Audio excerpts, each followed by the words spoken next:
प्रधानमंत्री कह रहे हैं कि सोना मत खरीदो, बाहर मत जाइए, एडिबल ऑयल कम करिए, फॉरेन गुड्स कम करिए। क्यों कह रहे हैं सब? ताकि उनके पास डॉलर बचे, ताकि वो ट्रंप को ह्यूस्टन में दे सके। ये असल मकसद है। देशभक्ति है नहीं है ये आप देख लीजिए।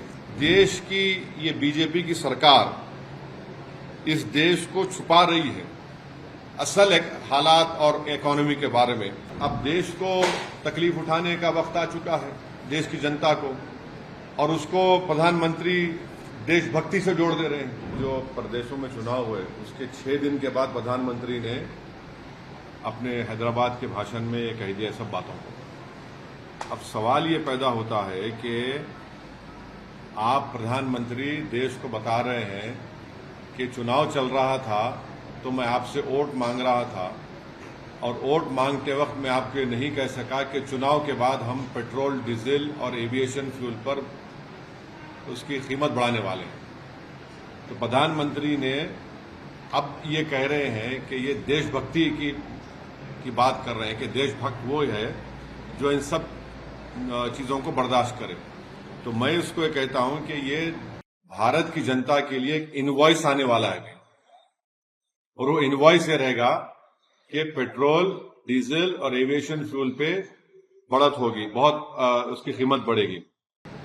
मेरा सवाल बीजेपी से ये है कि जब चुनाव चल रहे थे तो आपको ये सब नहीं दिख रहा था, और फिर पेट्रोलियम मिनिस्टर ने खुद पब्लिकली ये कह दिया कि नुकसान हो रहे हैं। तो भैया चुनाव तो जब चल रहा था आप नहीं बोले। दूसरी बात यह है कि प्रधानमंत्री के हैदराबाद के भाषण के बाद 5.5 ट्रिलियन इंडियन मार्केट से वाइप आउट हो गया है, और सबसे ज्यादा इसकी तकलीफ हुई है एसबीआई को, टाइटन को, एबीबी इंडिया, इंडिगो को। क्यों? क्योंकि अब आप देखेंगे आने वाले दिनों में ये ऑयल पर कीमतें बढ़ेंगी। दूसरा ये है कि जब आप इतना बर्दाश्त किए, अब क्यों नहीं बर्दाश्त करते? अब तो वेस्ट एशिया में जंग तो खत्म होने वाली है, बिल्कुल सीज के करीब हो चुकी है। अब प्रधानमंत्री को क्यों ख्याल आ रहा है ये? तीसरी बात यह है कि अगर पेट्रोल, डीजल पर कीमतें बढ़ेगी तो इससे गरीब, खासतौर से गरीब आदमी पर बहुत बड़ा बोझ पड़ने वाला है। ट्रांसपोर्टेशन कॉस्ट बढ़ जाएंगे और इससे इन्फ्लेशन बढ़ेगा।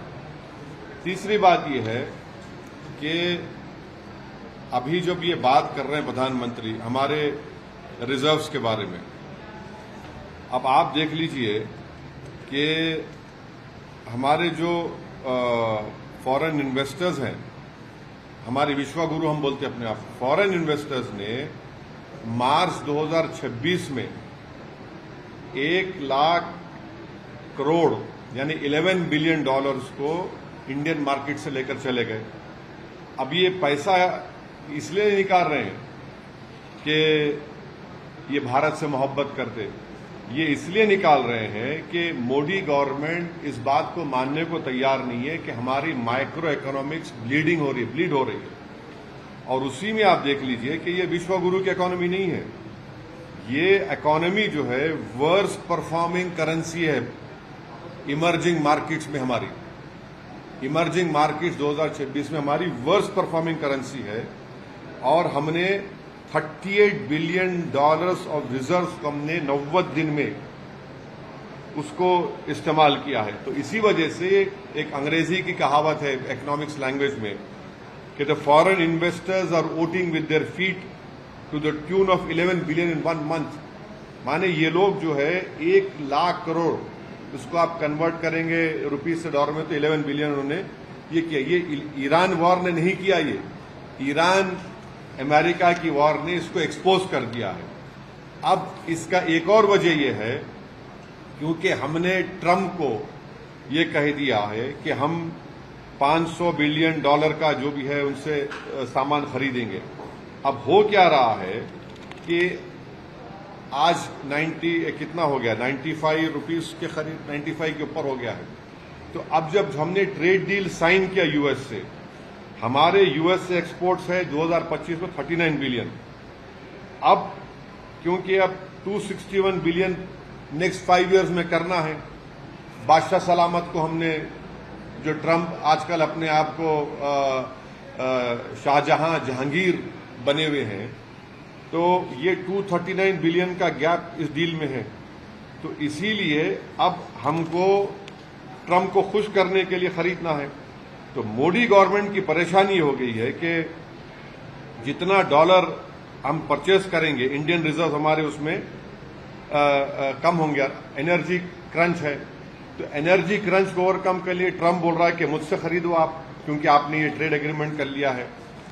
तो ये बोलना चाह रहा हूं आपको कि प्रधानमंत्री कह रहे हैं कि सोना मत खरीदो, बाहर मत जाइए, एडिबल ऑयल कम करिए, फॉरेन गुड्स कम करिए। क्यों कह रहे हैं सब? ताकि उनके पास डॉलर बचे, ताकि वो ट्रंप को ह्यूस्टन में दे सके। ये असल मकसद है। तो ये देशभक्ति है नहीं है, ये आप देख लीजिए। अब एक और बात आ जाइए गोल्ड पैराडॉक्स के ऊपर। हमारे पास जो गोल्ड है, मार्च 2026 में आरबीआई के पास 77% of total gold reserve domestically था। जो 23 में 38% था, वो बढ़ के अब 77% हो गया। अगर गोल्ड खरीदना इतना डेंजरस है, जो हैदराबाद के भाषण में प्रधानमंत्री ने कहा, हम अपने बेटियों के लिए, अपनी महिलाओं के लिए ये खरीदते हैं, तो आरबीआई इतना गोल्ड क्यों खरीद रहा है भाई? फिर आरबीआई आज की तारीख में गोल्ड खरीद रहा है, इसमें कोई आप डिनाई नहीं कर सकते। और उल्टा कर रहा है आरबीआई, जो प्राइम मिनिस्टर ने कहा है। और ये है तो सेफ आंसर प्लेन है। आंसर प्लेन क्या है कि बीजेपी चाहती है कि स्टेट के पास गोल्ड रहे और डॉलर दिया जाए ट्रंप के लिए।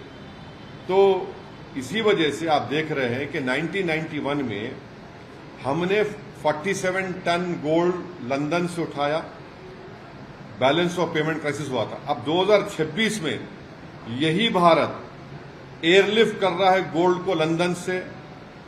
और अब ये सवाल भारत की जनता को तय करना है कि 691 बिलियन